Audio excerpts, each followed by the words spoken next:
Es un libro buena, sí.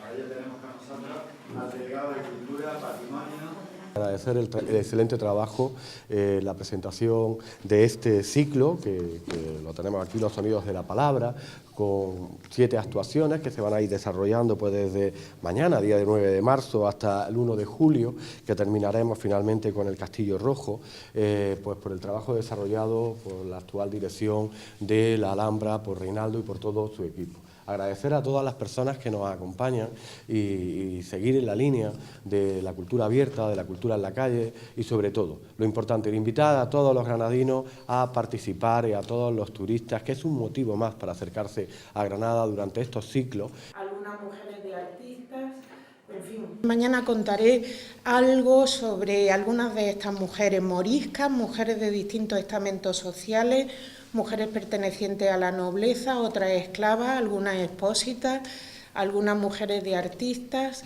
en fin, algo de esto les contaré mañana para celebrar este Día Internacional de la Mujer.